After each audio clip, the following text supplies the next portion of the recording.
heddiw. Mae'n bleser cael rhan i fy ymchwil gyda chi heddiw, yn enwedig o ystyried y gyfnogaeth rwy wedi derbyn gan yr ysgol. Felly, heddiw, rwy'n mynd i gynnig golwg i ni ar y beirdd yng nghwmni Ellis Wynne a Theophilus Evans. Caiff Cymru ei galw yn aml yn wlad y beirdd, ond prin iawn yw'r trafod ar sut y caiff beirdd ei darlunio a'i creu gan Gymru. Mae'r papur hwn yn deillio o fy niddordeb mewn semioteg ddiwylliannol, sef yr astudiaeth o arddocad y symbolau diwylliannol sydd yn ei crynswth yn rhan o ddiwylliant a diwylliant Cymraeg yn benodol. Yn sgil hyn felly, caiff beirdd a barddoniaeth ei dehongli yma fel creadigaethau diwylliannol a thestunol mewn dau destun poblogaidd a gyhoeddwyd yn hanner cyntaf y 19fed ganrif. Bydd y papur hwn yn dadansoddi sut roedd Ellis Wynne a Theophilus Evans yn ymagweddu at y beirdd, ac wrth wneud hyn, ceir golwg ar grydoau ynghylch y beirdd ar ddechrau'r 19fed ganrif. I wneud hyn, dadansoddir y gweledigaethau gan Ellis Wynne, sef cyfieithiad a'i addasiad o destun a chlasur. Yma, caiff y prif gymeriad sydd yn fardd dair gweledigaeth, ac mae beirdd rôl bwysig ynddynt. Yma, dehonglir beirdd yn yr ail weledigaeth, a dadansoddir hefyd ar arddocad y bardd cwsg, fel prif gymeriad am y tro cyntaf. Rwyf yn gobeithio amodi'r farn ynghylch Wynne fel un sydd yn gwrthwynebu'r beirdd ac yn dangos ei ddyled iddynt a'i awydd iddynt ganu mewn fframwaith Anglicanaidd. Ar ôl hynny, archwilio'r drych prifysgol gan Theophilus Evans, a daw'r cyfeiriadau yn bennaf o'r ail argraffiad a gyhoeddwyd yn 1740, ond bydda fi hefyd yn tynnu ar yr argraffiad cyntaf a gyhoeddwyd yn 1716. Dyma naratif am hanes cynnar trigolion Prydain mewn dwy ran, y naill ar daddiad y Britaniaid a'i rhyfeloedd a chenhedloedd eraill, a'r llall yn canolbwyntio ar ei ffydd. Mae'r testun hwn yn drwm ei ddyled i'r beirdd ac i farddoniaeth, a dadleuir i Evans bod y beirdd yn ffynhonnell amhrisiadwy ar hanes Prydain, neu ei fersiwn ef ohono. A byddaf yn dangos hefyd yr hyn y mae'r beirdd yn ei ddangos am y Cymru yn y drych. Clerigwr Anglicanaidd oedd Ellis Wynne o'r las ynys, ac mae'n ffigwr hollbwysig yn hanes Anglicaniaeth yng Nghymru. Fe gyfieithodd rheol bechod sanctaidd gan Jeremy Taylor yn 1711, ac fe hefyd golygodd y llyfr gweddi yn 1710.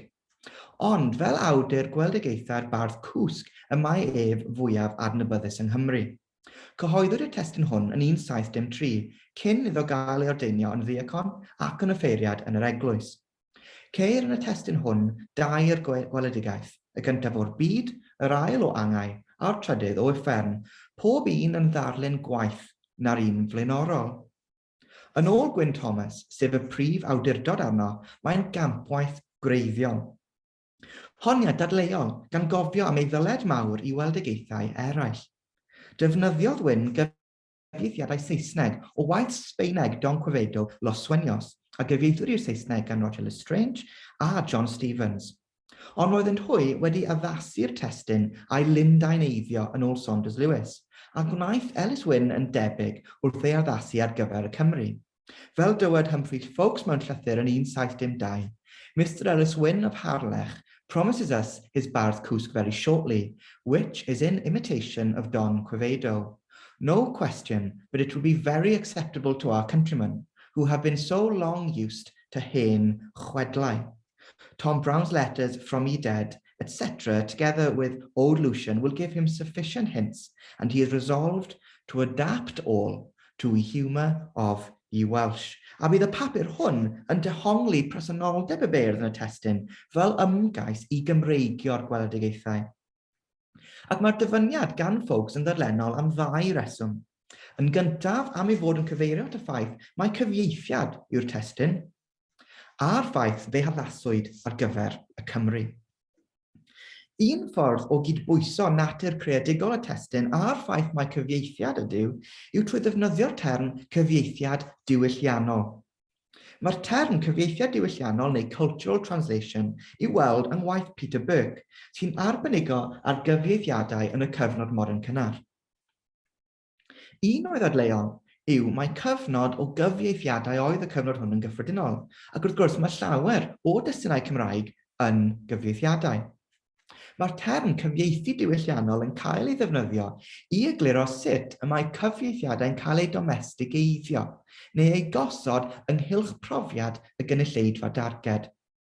Dywed translation implies negotiation, a concept which has expanded its domain in the last generation, moving beyond the worlds of trade and diplomacy to refer to the exchange of ideas and the consequent modification of meanings. Another way of discussing cultural translation, medda fe, is to speak of a double process of decontextualization and recontextualization. First, reaching out to appropriate something alien, and then domesticating it. Ei ddadl yw yn y bôn wrth gyfieithu'n ddiwylliannol caiff testunau ei haddasu ar gyfer ei cynulleidfa darged. Ac mae Wynne yn gosod y testun sydd yn estron i'w gynulleidfa Cymraeg yn ei cylchbrofiad gan ddefnyddio'r iaith yn sylfaenol. Ond mae yna gyfeiriadau hefyd at fannau yng Nghymru fel Llyn Tegid ac at bethau o weithiau Cymraeg fel anofn. Ond fy nadol i heddiw yw i fod yn gwneud hwn wrth ddefnyddio'r ffigwr y bardd fel prif gymeriad. Efallai bod y term translatio o'r oesoedd canol sydd o ran etymoleg yn fwy cyfarwydd i chi, sef y syniad o symud testun o un iaith i un arall, neu o gyd-destun diwylliannol penodol i un arall. Ond rwyf wedi penderfynu defnyddio'r term cyfieithu diwylliannol sydd wedi ei ddatblygu ar gyfer y cyfnod modern cynnar yn benodol. Yn yr ail weledigaeth, mae'r bardd cwsg yn gweld angau yn ei frenhinllys isa. Mae'n cael ei dywys gan feistr cwsg a'i chwaer hunllef i weld ei brawd. Yma, ymhlith pethau eraill, mae'n gweld 3 bardd, Taliesin a Myrddin, illdain enwog iawn, a'r bardd cwsg, cyd enw'r prif gymeriad ar y droddwr. Gyda'i gilydd, maen nhw'n cynrychioli beirdd Cymru. Yma, mae'r prif gymeriad yn dod wyneb yn wyneb, a rhai o gewri'r traddodiad barddol Cymreig o'r oesoedd canol, a'r canu bryd a pherffwydol yn arbennig. Yr hyn a gawn yw darlun o'r beirdd Cymraeg, fel rhai sydd yn dwyllodrus ac yn gelwyddog. Yn y weledigaeth hon, mae'r prif gymeriad yn dweud mae ei enw gartref yw bardd cwsg, ac ar y gair, gwelwn gnap o hen ddyn gwargan a'i ddeipen fel miaren gen lawr, yn ymsythu ac yn edrych arna'n waith na'r dieflyn coch, a chyn dwedid gair, dyma fe'n taflu penglog fawr heibio ein pen i diolch i'r garreg fedd am cysgogodd. Dyma'r bardd cwsg greiddiol yn digio ac yn ymosod ar y prif gymeriad gan ddweud fi ac nid chwi yw'r bardd cwsg. Mae'n wyllt bod rhywun wedi dwyn ei enw ac mae Myrddin yn aflwyddiannus wrth geisio tawelu ei ddicter gan ddweud i'r prif gymeriad gadw coffadwriaeth parchus o'ch enw ar y ddaear. Mae'r bardd cwsg yn grac o hyd ac yn ymateb i Myrddin gan ddweud parch mawr oddi wrth y fath benbwl a hwn. Nid yw'n credu ei fod yn deilwng i ddefnyddio ei enw, a gofynna un cwestiwn ar ôl llall i'r prif gymeriad, mwyn ceisio profi ei fod yn fardd anheilwng. O wneud hyn, dengys nad yw'n gallu canu ar y 4 mesur yr hugain, na chwaith ddwy'n achau rai ffigurau mytholegol gorffennol y Cymru fel Brutus ap Silvius, na chwaith frwtio am ddiwedd rhyfeloedd rhwng y llew a'r eryr a'r ddraig a'r carw coch. Pethau y gwelodd Ellis Wynne yn llawysgrif Peniarth 1906 fel y dengys Gwyn Thomas. Ac felly mae'n glir nid yw'r prif gymeriad yn rhan o'r traddodiad hwn. Yn ôl Gwyn Thomas, y bardd cwsg greiddiol oedd Rhysfarth, bridiwr ar flodeuau tua 1460 i 1480, sydd yn ddadleuol ynddo'i hun. Ond dywed ef hefyd y tebyg yw i Wynne ddefnyddio'r enw bardd cwsg am fod iddo gysylltiadau arbennig ym meddwl ei gynulleidfa Gymreig, a bod rhyw orodd ieithriol a chyfareddol iddo. Ond mae Gwynne yn newid ei farn Am hyn yn ei olygiad a gyhoeddwyd ar ddiwedd yr 18fed ganrif o'r gweledigaethau gyda Patrick Donovan. Ar y dudalen gyda geirfa ar ochr y rhyddiaeth, mae'n dweud mai Rhysfardd yw'r bardd cwsg. Ond mae'n anebygol iawn mai Rhysfardd yw'r ffigwr hwn yn y gweledigaethau. Gwyddwn hyn yn rhannol oherwydd y dywed y bardd cwsg iddo gael llonydd yn angau am 900 o flynyddoedd. Gan gymryd nad yw'r bardd wedi symud ymlaen mewn amser ac nid yw'r bardd cwsg chwaith yn ystafelloedd angau am ei anallu mathemategol, mae hyn yn dyddio y ffigwr i'r 9fed ganrif. Ond dadl Gwyn yw bod Wynne yn credu mae'r un person ydynt, ac i'r bardd hwnnw farddoni yn y 9fed ganrif yn ei farn ef. Tra bod y farn ysgolheigaidd wedi datblygu a dyddio'r bardd cwsg ar ddiwedd yr oesoedd canol, os nad ar ddechrau'r cyfnod modern cynnar. Nid fy ddiddordeb i fel y cyfryw a'i Rhysfardd oedd y bardd cwsg a'i peidio. Yn hytrach, a oedd Ellis Wynne yn credu bod yna gysylltiad rhyngddynt. Fe ymddengys mae John Jones o Gelli Lyfdy sy'n gyfrifol am gysylltu'r ddau gyntaf, a gwnaethpwyd hynny yn Llywysgrif Mostyn 1133. Nid oes tystiolaeth i Ellis Wynne weld y llywysgrif. Nad yw'n amhosibl y byddai'n gyfarwydd â safbwynt John Jones, mae'n debygol mae cyfeirio at y bardd cwsg fel ffigwr cyffredin sy'n ymddangos mewn llawysgrifau Cymraeg, y gwyddwn roedd Ellis Wynne yn gyfarwydd â hwy y mae yma yn y testun.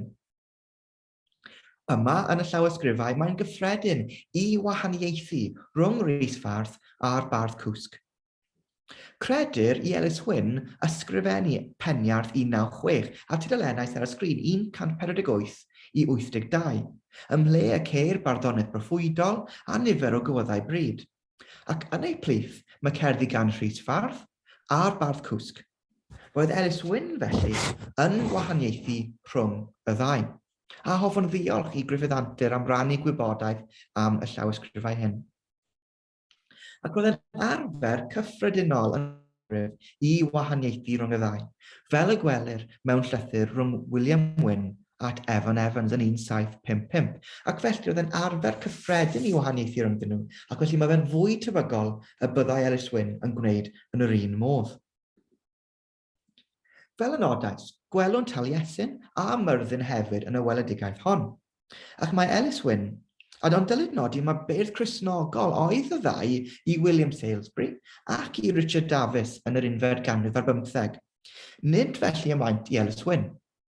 Ac mae Edmund Pris, sydd yn berthynas i Ellis Wynne trwy briodas, yn ei beirniadu llawer iawn yn ei ymryson ef a William Cynwal. Wrth gynnwys y ddau, yn yr ail weledigaeth, gwelwn elfen pellach o'r ffaith mae cyfieithiad diwylliannol yw'r testun hwn.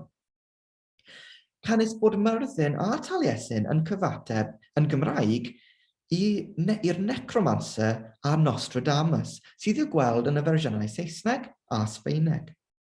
Mae Wynne felly yn addasu ei fersiwn ef ar gyfer y Cymru, gan newid elfennau mwy gorllewinol o'r testun, a gwnaethpwyd hyn mwyn apelio at y gynulleidfa, a greiddio'r testun yn ei cylch profiad nhw. Ac efallai hefyd i wneud hwyl am bennau ffigurau amlwg y traddodiad. Ond roedd gan Ellis Wynne ddiddordeb mawr yn y traddodiad barddol, fel y gwelwn o'r ffaith iddo ysgrifennu rhannau o peniarth 196. Ond un reswm y tynnodd ar y diddordeb hwnnw yn y testun oedd mwyn cyrraedd cynulleidfa Gymraeg. A gwelwn ei ddiddordeb yn y traddodiad barddol sydd yn mynd y tu hwnt i ddadl seml a simplistig ynghylch pragmatiaeth y testun. Ac mae Gwyn Thomas wedi tynnu'n sylw at y ffaith bod Taliesin yn eistedd ger efyddan fawr sy'n berwi, ac wedi awgrymu mae pair Ceridwen yw hwnnw. Cyfeirir hefyd at y ffaith bod Taliesin yn ŵr llys, rhywbeth a fu gynt yn destun balchder i'r dyneithwyr, wrth iddynt ymffrostio yn y ffaith bod i'r traddodiad barddol traddodiad bonheddig. Ac roedd rhannau o chwedl Taliesin yn llawysgrif a gwelodd Wynne, sef peniarth 196. Ac felly nid pragmatiaeth yn unig sydd tu ôl y cynnwys hwn. Roedd ganddo ddiddordeb hynafieithol, ac roedd Ellis Wynne yn enwog iawn am ei ddiddordebau hynafieithol. Ac roedd John Morgan Machen yn annog Moses Williams, y clywon eto, maes o law. Roedd wedi annog Moses Williams i holi Ellis Wynne oherwydd fod ganddo wybodaeth eang. am farddoniaeth Gymraeg mewn llythyr yn 1714. Ceir beirniadaeth a dychan ar sawl enghraifft a sawl elfen o fywyd Myrddin a Thaliesin. Ac mae'n ei dychanu nhw. Enghraifft, wrth i Taliesin ofyn am ystyr ei gerdd ac ni wyddys beth yw'n nhawd a'i cig a'i pysgawd. Dyma gyfeiriad at chwedl Taliesin. Fiol efallai. Ond mae chwedlau am Taliesin a Myrddin illtai yn honni iddynt gael genedigaethau gwirthio. Ac wrth gwrs mae hyn yn anathema i athrawiaeth Gristnogol uniongren a bwysleisiau mae Iesu Grist yn unig a gafodd ei enedigaeth heb dad.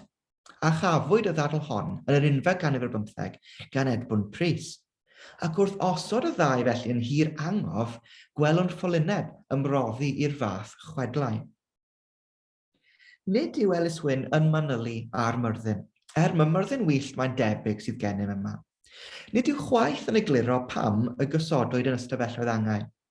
Mewn gwirionedd, mae'n ymddangos yn gymharol gredig o gymharu ar ddau arall, wrth iddo geisio alwr ar y bardd cwsg i gymodi â'r prif gymeriad. Ond mae'n bosibl o chwilio am reswm ystyried llawysgrif arall y gwelodd Ellis Wynne, sef Peniarth 2-3. Copi yn llaw John Jones o Gelli Lyfdy o frwt y tywysogion. Mae'n bosibl i Ellis Wynne ddehongli ymlyniad y Cymru at broffwydoliaethau Myrddin am adfer sofraniaeth Britaniaid, neu sofraniaeth y Cymru dros Ynys Prydain a gyrru'r Saeson i ffwrdd fel Fulbury. Mae David Powell yn dweud hyn ar ddechrau History of Cambria. Os felly, mae Myrddin yma oherwydd iddo fe dwyllio'r Cymru i gredu proffwydoliaethau nawreddwyd ac o ystyried yn feiblaidd megis yn Ezechiel 13, mae proffwydoliaethau nawreddwyd yn gelwydd. Ac mae Taliesin yn ymwybodol o'r ffaith fod y beirdd yn celwyddau. Dywed ni chyw byth wir, lle bo llawer o feirdd. Dyfyniad sy'n cael ei gysylltu ag un o eiddo Edmund Pris, a ddywed yn ei ymryson â William Cynwal, gwaith Myrddin goeth a mawr ddadl, a Taliesin doethfi'n ddadl. Awen y rhain o enw rhydd, yn ei gwaelod yw'n gelwydd. Fel aelod teyrngar o'r gyfundrefn Anglicanaidd, byddai Ellis Wynne wedi dehongli dyfodiad y Saeson fel rhywbeth llesol i'r Cymru yn y pen draw, ac efallai fel rhan o gynllun Duw. A gellir dadlau felly mae gwrthwynebu cynllun Duw a wnaeth y Cymru wrth ryfela yn erbyn y Saeson yn yr oesoedd canol. Ond, o safbwynt y prif gymeriad, dyw e ddim yn cael croeso cynnes gan un o'r tri. Maen nhw'n gymharol eleniaethus tuag ato. Yn ôl hwy, mae'r bardd cwsg yn anheilwng. Nid yw'n gallu canu ar y 4 mesur ar hugain, neu dynnu llinachau ag achau hynafol y Cymru. Ac nid yw'n gallu canu neu dehongli cerddoriaeth broffwydol. Dywed Gwyn Thomas a Ellis Wynne, nid oedd ganddo ddim i'w ddweud am y traddodiad barddol. Ac efallai fod yn methodolegol i ddibynnu'n unig ar y gweledigaethau i lunio barn Ellis Wynne ar y traddodiad barddol, mae'r ffaith yr ychwanegodd y bardd fel prif gymeriad yn arwyddocaol, ac mae Ellis Wynne yn dangos ymlyniad at y traddodiad hwnnw yn y testun, gweithaf yr holl ddychan. Ychwanegiad unigryw gan Ellis Wynne yw'r bardd cwsg i'r testun hwn. Mae'r bardd yn ymgais pellach rwy'n dadlau i droi'r testun yn un Cymraeg. Fy nadl yw felly i weledigaethau'r bardd cwsg gael ei lunio dan ddylanwad y gynulleidfa. Dan ddylanwad y gynulleidfa yr oedd Wynne yn ceisio ei chyrraedd. A mae hwn yn digwydd yn ystod y broses gyfansoddol. Rwy'n dadlau hefyd y dylid deall Ellis Wynne fel un o hyrwyddwyr y beirdd a barddoniaeth, ond mae hyrwyddo beirdd a barddoniaeth dan amodau penodol y mae. Roedd Wynne yn dangos ei ymlyniad i traddodiad barddol ac i'r beirdd wrth gynnwys bardd. Nid yw'n ymddangos yn un o'r cyfieithiadau na'r testunau eraill, ac felly wrth ei ychwanegu mae Ellis Wynne yn dangos amlygrwydd y beirdd yn y dychymyg Cymraeg, ac efallai yn dilysu ei rôl diwylliannol a chymdeithasol yng Nghymru. Ac mae hefyd yn dangos swyddogaeth gymdeithasol a chrefyddol y beirdd. Mae'n bosibl hefyd fod y bardd yn ffordd i Ellis Wynne ymfellhau o'r testun fel awdur, gan gofio mai yn y person cyntaf yr ysgrifennwyd hwn. Ac felly mae'r bardd yn ffordd i gynnwys golwg gwrthrychol fel petai o realiti ysbrydol y byd. Yma, dadleuir felly y dylid amodi'r dehongliad o'r gweledigaethau fel testun sy'n cynnwys drwg deimlad tuag at y beirdd a'i traddodiadau. Y feirniadaeth a'r dychan, mae Ellis Wynne yn awyddus i feirdd a barddoniaeth i barhau. Caiff safonau'r beirdd ei beirniadu yn y testun ac mae'n rhaid cydnabod hynny. Dywed y prif gymeriad wrth Taliesin am feirdd cyfoes, os medir un glytio rhyw fath arddyru, dyna fe yn gydeirfa. Dyfyniad sy'n awgrymu hefyd efallai nad yw'r beirdd mor grefftus ac oeddynt gynt, ac efallai'n awgrymu diffyg safon beirdd cyfoes. Ond yn y feirniadaeth hon, mae awydd ar i'r beirdd gan un goeth. Ac roedd gan Ellis Wynne gasgliad sylweddol o lawysgrifau a'r fryddoniaeth, a chymerodd ddiddordeb mawr iawn yn y beirdd a'i gweithiau, boed yn feirdd cyfoes neu'n beirdd mwy hynafol. Ac mae'n bosibl ysbardinwyd y diddordeb hwn gan Ellis Wynne yn Edward Llwyd, gŵr y daeth i'w adnabod pan yn Rhydychen. Rwy wedi cyfeirio'n eisoes at peniarth 1906 a welodd Wynne, gwelodd hefyd peniarth 23 ac rhywbeth oedd yn cynnwys hen farddoniaeth barthwydol, barddoniaeth o ryfeloedd cartref a mythau Cymreig. Ac felly roedd Wynne yn ymddiddori am farddoniaeth Gymraeg, yr oesoedd canol, ac efallai y dylid paratoi'r maes gan gynnig dehongiad mwy cadarnhaol o feirdd yn y bendigaethau. Ac felly beth am ddyfodol y beirdd? Wel, mae'r ffaith yr ychwanegodd Ellis Wynne fardd, a bardd sy'n barddoni i'r testun, mae fe'n dangos fod ganddynt ddyfodol ymhlith y Cymru. Mae Ellis Wynne yn awyddus rwy'n credu i'r beirdd farddoni o hyd. Wrth gwrs, mae'n gosod sawl gweinidog Anglicanaidd yn Ninas Ddyhenydd yn y weledigaeth gyntaf. Nid yw'n dymuno cael gwared ar yr eglwys Anglicanaidd. Ac wrth i Ellis Wynne grynhoi'r gweledigaethau, mae'n gwneud hyn mewn cerddi. A dengys felly fod gan feirdd a barddoniaeth rôl addysgiadol wrth ddiwygio cymdeithas a hyrwyddo'r ffydd Gristnogol. Wrth wneud hyn, mae fe'n cyfiawnhau ac yn dilysu rôl y beirdd ymhlith y Cymru ac yn dangos iddynt yr hyn y dylent i'w wneud. Bod beirniadaeth a dychan yn y testun ar y canu caeth, mae'r bardd cwsg yn ysgrifennu llinellau o gynghanedd. Ond gwneir hyn ar ddull y bardd gwlad, neu feirdd mwy amaturaidd y cyfnod, y rhai a gyfansoddau dyrïau, sef cerddi a fesurau rhydd sydd wedi hacennu'n rheolaidd. Pan geir gynghanedd ynddynt, y gynghanedd sain yw hynny gan mwyaf, bod ambell i enghraifft o gynghanedd draws yn angherddi'r gweledigaethau. Ystyriwch y llinellau canlynol o'r gynghanedd sain, ein pechod hanod haint, a nefol siriol saint ar ddiwedd y weledigaeth gyntaf. Ac mae'r gynghanedd yn sicr yn un ffordd o sicrhau bod y testun yn aros yn y cof ac yn gyrru'r neges adre.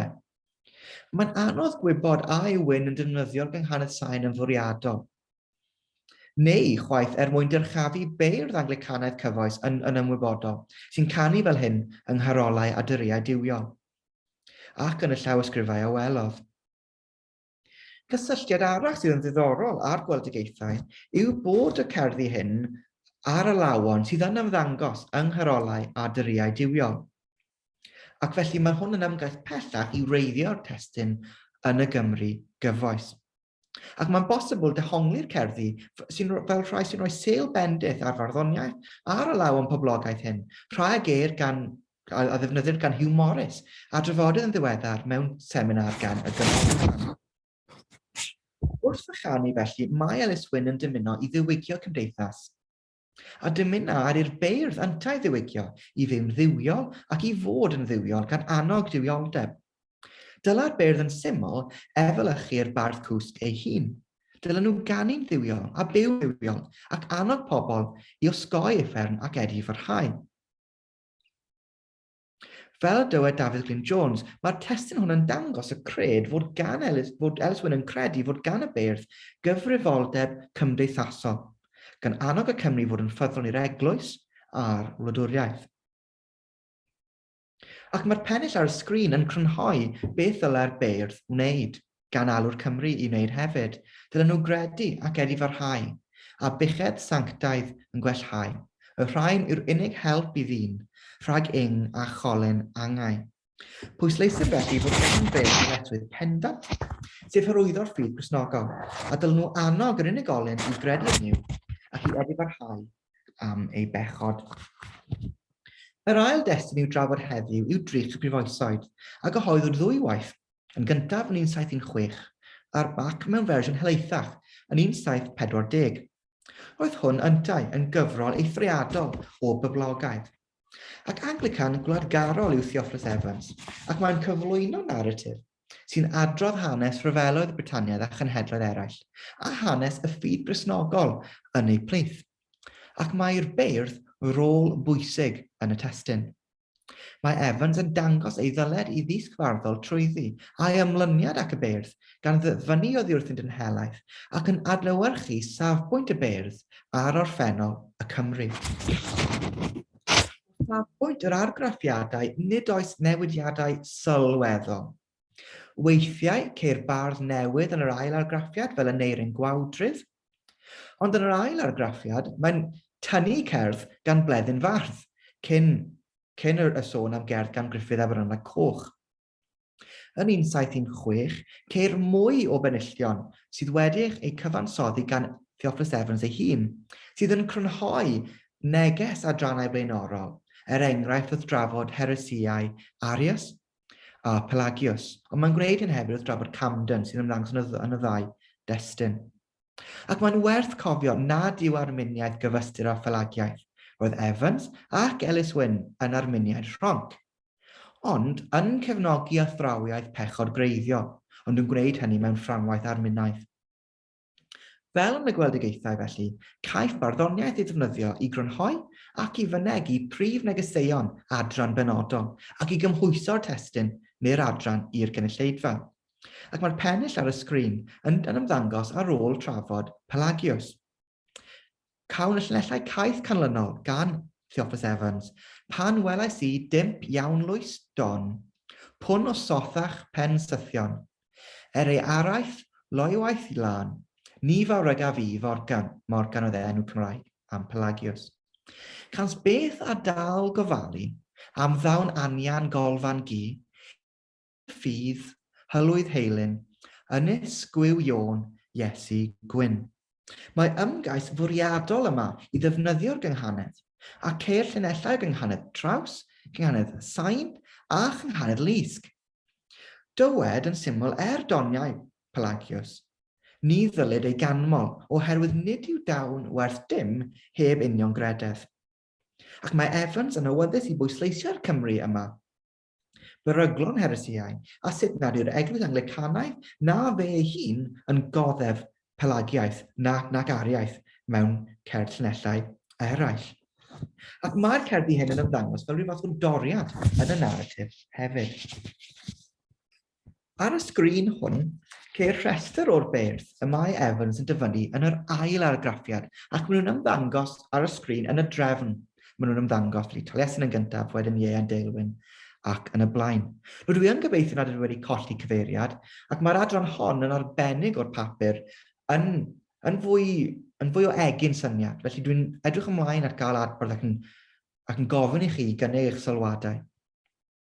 Mae Evans yn cyfieithu cerddi gan feirdd eraill o'r Lladin, ac mae'n cyfieithu rhai cerddi fel eu cafwyd yn Britannia gan William Camden.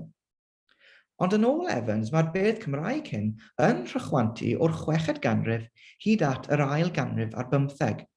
Nid yw bob tro yn enwi'r bardd, ac nid yw braidd byth yn enwi lleoliad ei ffynonell. Efallai fod yn tybio fod enwi'r bardd a rhoi'r dyddiad ambell waith yn dystiolaeth ddigonol. Dywed Saunders Lewis i Evans gopio llawysgrifau. O'n i ddim eto a yw enw Theophilus Evans yn codi mewn gweithiau ar lawysgrifau.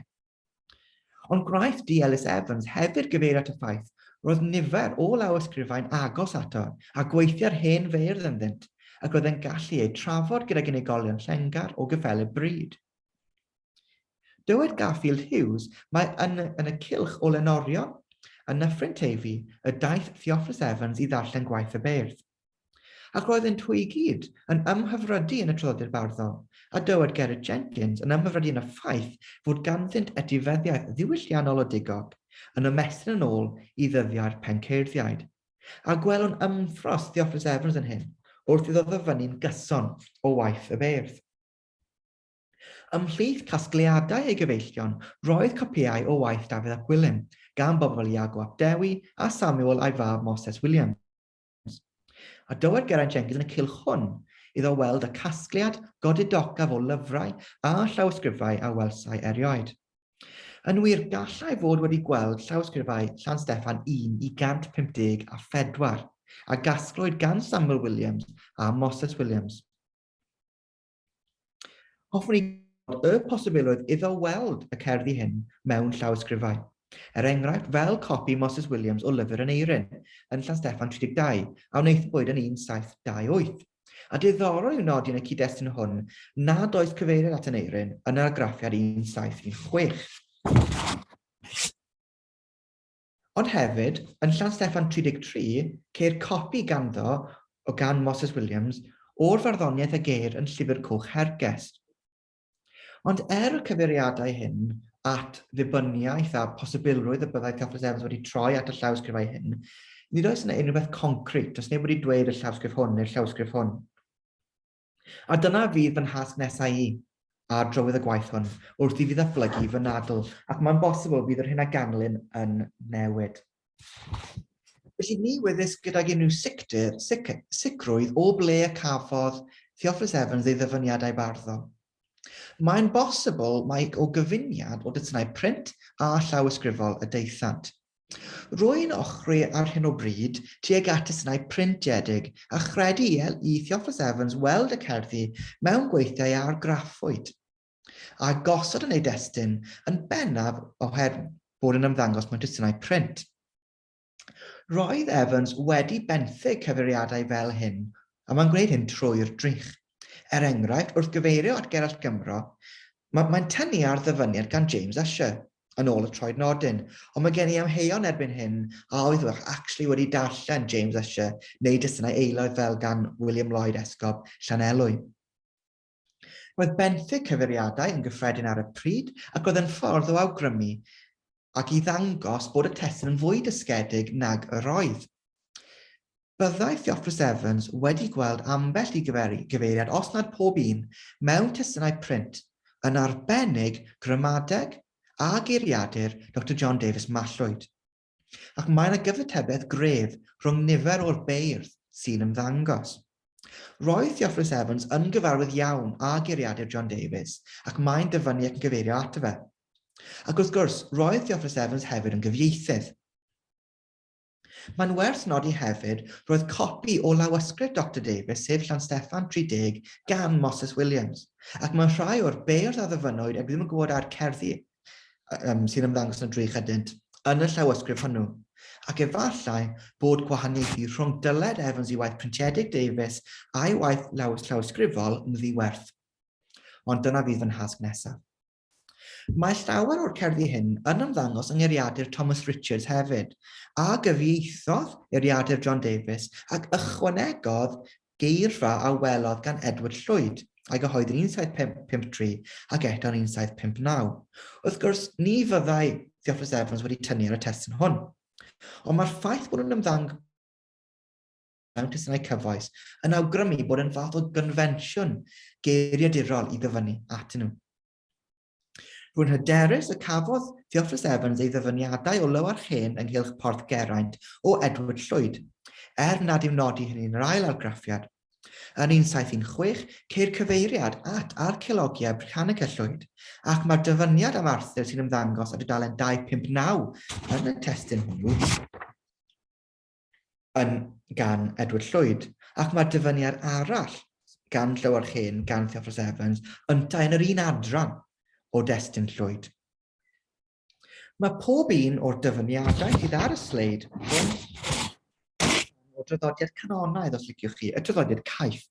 Ac mae hyn yn wahanol i Ellis Wynne sydd yn ymddangos fel pepain ddirmygus tuag at fanopli'r 4 mesur yr hugain. Nid yw hyn yn golygu nad oedd gan Theophilus Evans amser am gerddi rhydd, ond mae yn dangos ei feddwl uchel tuag at y canu caeth a'i statws nhw'n y traddodiad Cymraeg. Diddorol i'w nodi y caeth Taliesin yn benodol ei ddarlunio fel bardd Cristnogol yn y drych, fel un sy'n gwrthwynebu Rhufain a ddywed wrth offeiriaid Prydain Fore, gwaen i cheidw ei ddefaid rhag bleiddiau Rhufeiniaid. Yn y drych, caeth Taliesin ei ddefnyddio fel tystiolaeth o'r ffaith bod Cristnogaeth a'r lun Anglicanaidd wrth gwrs ym Mhrydain erioed wedi gwrthwynebu awdurdod Rhufain. Nid yw Taliesin yn gelwyddwr, mae'n fardd Cristnogol. I Theophilus Evans mae'r beirdd yn disgynyddion i draddodiad dysgedig a llenyddol sydd yn anrhydeddus ac yn hynafol. Mae'n bosibl eu holrain nhw at y derwyddon a oedd yn ysgrifennu mewn llythrennau Groeg, ond yn cadw eu penillion sanctaidd ar gof a chadw, a dywed iddo weld hyn yng ngwaith Edward Llwyd. Dylid nodi mae'r penillion hyn yw'r cysylltiad rhwng y derwyddon a'r beirdd, nid yw Theophilus Evans yn ei galw nhw yn ddisgynyddion yn uniongyrchol, ond rwy'n credu bod y ddadl ymhlyg yn y testun ac mae'n codi ar draws y cyfnod. Mae'r cysylltiad hwn yn gosod y Cymru a'r beirdd yng ngwaddol treftadaeth diwylliedig y byd Ewro-ganoldirol, term sydd yn ffordd i gynnwys y ffordd yr oedd Theophilus Evans yn ymagweddiad hen hanes gan gynnwys Gogledd Affrica a'r dwyrain canol yn Ewrop. Mae'r ffaith fod gan y beirdd ddisgroegaidd yn golygu bod disgyderwyddon yn ei hanfod yn un glasurol. A mae hyn yn wahanol i Ellis Wynne. Nid yw Theophilus Evans yn echanu'r beirdd o gwbl. Maen nhw'n rhan o draddodiad anrhydeddus. Ac mae'r beirdd yn dyrchafu'r Cymru fel pobl ddysgedig a llengar. Mae'r ddisg frodorol hon yn wahanol iawn i ddisg y Saeson, ac mae'n rhagori arni. Yn ôl Evans, nid oedd mwyaf y Cymru, Dafydd ap Gwilym, yn siarad Saesneg, mae'n debyg. Ac wrth gwrs, gwnaeth hyn ddigio genhedlaeth nesaf o Anglicaniaid a diddordebau cenedlaethol, sef Gronau Owen a Lewis Moffat. Ond mae cywirdeb barn Evans yn amerthnasol fan hyn. Yr hyn sy'n bwysig yw bod Evans yn pwysleisio bod Dafydd yn ddysgedig ac yn feistr ar ei grefft heb y Saesneg. Dywed, nid oedd dim hoffter yn ei amser ef, sef o gylch y flwyddyn 1380, mewn bonheddig na greng i siarad Saesneg. Er ei bod yn deall ei gwala o Ladin, Groeg a Hebraeg, roedd yn gyffredin iddo siarad Lladin, Groeg a Hebraeg, ond nid y Saesneg. Ac mae'n gwestiwn pa un ai bod Dafydd ap Gwilym, neu un offeiriad arall, neu bendefig, neu un gwr dysgedig pa un bynnag yn yr oes honno, yn deall Saesneg. Felly mae hwn yn ffordd o sarhau'r Saeson yn ogystal. Mae disg gynhenid y Cymru felly yn ei neilltuo oddi wrth y Saeson. Ac mae'r geiriau Cymraeg, mae'r geiriau sydd yn ymddangos yn y cywyddau fel byclau, cwpan neu tafarn, sydd yn debyg i eiriau Saesneg, yn ôl Evans yn eiriau addygwyd ganddynt o'r Cymru. Ac mae Evans yn sarhau'r Saeson ymhellach gan ddweud ei fod yn arfer cyffredin i genhedloedd llai gwaraidd, anodedig, adysgedig a gwanach yn filwrol, i gipio geiriau o genhedloedd a y bu'n rhagori arnynt. Gwahaniaeth bwysig arall rhwng y ddau destun dan sylw heddiw yw bod Theophilus Evans yn parchu'r canu mawl ac yn credu yn hystiolaeth y beirdd. Dywed Evans fod y beirdd yn canu gyda chrefft a dawn am arwriaeth y Cymru enwog, ac felly mae'n cydnabod un o'r rinweddau'r canu mawl. Mae'n cyfeirio at molawdau i Arthur, i dywysog Llywelyn ac i Dafydd ap Gwilym. Ac mae'n y le felly i'r canu mawl yn drych. Nid oes dirmig arno fel ei ceir yn y gweledigaethau sy'n ymddangos, mae'r canu mawl yn ymddangos yn stryd balchder a phleser. Mae Evans yn nodi fod yna le arbennig i ganu mawl yng Nghymru yn Ynys Môn, Yn rhai'r beirdd, yr oedd y prydyddion, mae'n dweud, yn canu yn gelfyddgar hanesion ei gwir enwog. Ac yma felly mae canmoliaeth ar ei canu a'i crefft. Ac mae moli arwyr yn rhywbeth oedd y beirdd yn ei wneud. A gallwn ddarllen y canu mawl i'r ffigurau nodedig hyn yn y drych. Ac felly mae'n rhywbeth nodweddiadol Cymraeg. Gwahaniaeth bwysig arall rhwng y ddau destun yw bod Evans yn credu'r beirdd ac yn ei defnyddio fel ffynonellau ar gyfer digwyddiadau hanesyddol, boed fel tystiolaeth Lleged Dyst, fel yn achos Gruffydd Abertawe Coch sy'n canu marwnad i'r tywysog Llywel, neu yn adroddiadau ail law sy'n ddibynadwy fel yn achos cerddi gan Iolo Goch am frad y cyllillirion. Mae'n gallu dibynnu ar rhain oherwydd ei bod nhw'n tynnu ar dreftadaeth a hanesyddiaeth Brydeinig. Mae agwedd Theophilus Evans at y beirdd yn cael ei grynhoi gan ddyfyniad Philip Schweizer sydd ar y sgrin. The most effective custodian of memory is bardic law and poetry. Mae Evans yn gytun felly ag unigolion a gredau'r beirdd, ac yn ei plith mae Sir Siôn Prys wrth gwrs. Mae'r beirdd yn cyfryngu atgofion am ddigwyddiadau yn hanes y Cymru, ac yn hwyluso ei gallu i gofio digwyddiadau. Ac mae'n cynnig hyn mewn fframwaith sy'n sôn am arwriaeth y Cymru ar un llaw, a'r ffaith iddyn nhw golli sofraniaeth ar y llall. Y beirdd yw'r prif ffynhonnell am y brenin Arthur. Dywed y mae mor ddilys ddiamau fod y fath frenin ag Arthur, canes yn gyntaf, dyw e ddim yn nodi beth yw'r ail bwynt, y mae beirdd yr oes honno yn crybwyll amdano yn ei penillion. A Llywarch Hen yw'r bardd a ddefnyddir. Mae'r beirdd felly yn tynnu ar hanesyddiaeth Brydeinig ac hefyd yn dystiolaeth o'i fflaid.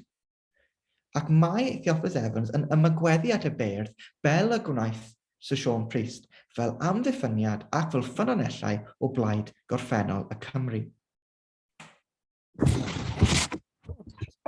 Nid ffynonellau hanesyddol yw'r beirdd yn unig. Maen nhw'n brawf hefyd o rai o brif ragoriaethau'r Cymru, sydd ei bod yn genedl sydd wedi trysori a diogelu ei llaeth. A'r beirdd yw'r cyfrwng sydd wedi sicrhau hyn hefyd. Dywed fod y Cymru a'r beirdd wedi cadw'r Gymraeg agos mor ddilwgwr eto ac mor gydnabyddus a deallgar ac oedd hi ers 20 o flynyddoedd. Mae Evans yn dyfynnu o Taliesin yn Eirin, Llywarch Hen a Myrddin Wyllt, un ar ôl y llall, ar dudalennau 165 ac 166 yn yr ail argraffiad, i brofi hyn. Mae'r beirdd yn brawd felly o sut y mae'r Gymraeg heb lygru geiriau Evans, wrth gwrs, ei bore. Ei ddadl yn y bôn yw nad yw'r Gymraeg wedi newid llawer ers dros 1000 o flynyddoedd. Mae hyn ei dro yn dwyn anrhydedd i'r Cymru, am iddynt gadw ei llaeth, ac anrhydedd unigryw y genedl yw ei bod yw nad oes yna unrhyw iaith ar draws y byd mor ddilwgwr a'r Gymraeg. Yn 1716 digon diddorol mae'n mynd y cam ymhellach, gan ddweud fod y Gymraeg yn cadw ei ffurteb cysefin yn hollol dda. Ac wrth gwrs, y beirdd yw'r ffordd i wybod nad yw'r Gymraeg wedi newid, ac mae'r beirdd felly yn ogystal â bod yn ffynhonnell am ddigwyddiadau yn hanes Cymru. Maen nhw'n dangos ymlyniad at ei llaeth. Ac mae Jerry Hunter wedi dadlau i'r Gymraeg gadw'r Cymru y meddwl Evans yn unedig fel cenedl am ganrifoedd. Ac wrth gwrs, yn gyffredinol, roedd iaith gyfystyr a chenedl ar y pryd. Ond rhaid pwysleisio, mae'r beirdd yw'r ffordd y gallai rhywun yn ôl Evans weld yr undod hwn.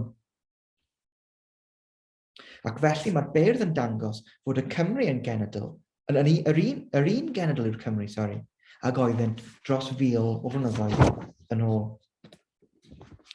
Felly i grynhoi, mae'r papur hwn wedi cynnig golwg ar y beirdd, gan fanylu ar destunau gan Ellis Wynne a Theophilus Evans. Gweled bod ganddynt ill-dau ddiddordebau hynafieithol. Yn y gweledigaethau a'r drych, mae'n ill-dau yn ymwybodol o draddodiadau'r beirdd ac yn gobeithio i'r traddodiad hwnnw barhau. Gan Ellis Wynne, ceir dychan ar ganu bryd a phroffwydo, a'r canu mawl, a gwelwn siom yn y beirdd, yn arbennig beirdd caeth.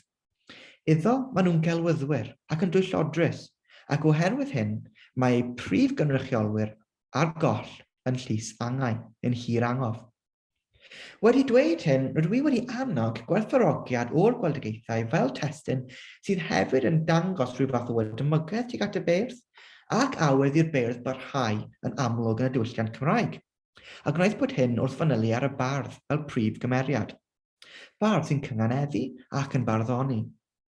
Wrth wneud hyn, dwi'n dadlau bod Ellis Wynne yn dilysu rôl ddiwylliannol y beirdd, ond mae hefyd yn ceisio dylanwadu ar y rôl honno, gan ei hannog a dangos sut y gallai beirdd a barddoniaeth hyrwyddo achos yr eglwys a hyrwyddo dywioldeb. Mewn gwirionedd, mae llawer llai o densiwn yn y drych wrth ymwneud â'r beirdd. Mae Evans yn syml yn ei hydmygu. Mae ganddo barch mawr tuag atynt oherwydd maen nhw'n brawf o ddisg y Cymru a'i gwareiddra. Mae Evans hefyd yn credu i'r beirdd ac yn defnyddio eu cerddi fel tystiolaeth o blaid gwirionedd hanesyddol y Brenin Arthur, ac i ddangos bod y Cymru wedi trysori llais a'i bod yn Fritaniaid o hyd. Mewn cynulleidfa fel hon, mae'n anhebygol y byddai galw Cymru yn wlad beirdd yn synnu nifer ohono. Wedi dweud hynny o ystyried pwysigrwydd y beirdd, mae bwlch mawr yn ein gwerthfawrogiad o feirdd yn y cyfnod modern cynnar yn gyffredinol ac ar safbwyntiau pobl yn eu cylch ar draws hanes ein llyn. Wrth fanylu ar y gweledigaethau a'r drych, rwy'n gobeithio fy mod wedi dechrau trafodaeth ar y beirdd yn y cyfnod modern cynnar a'r beirdd fel creadigaethau diwylliannol. Gyda chyfrol ar fin ei chyhoeddi gan yr athro Mawrth Hopwood ar sut y mae'r beirdd wedi syniad am iaith, rydw i'n gobeithio fy mod wedi chysgogi chi ystyried sut oedd y Cymru yn syniad am y beirdd. Diolch yn fawr.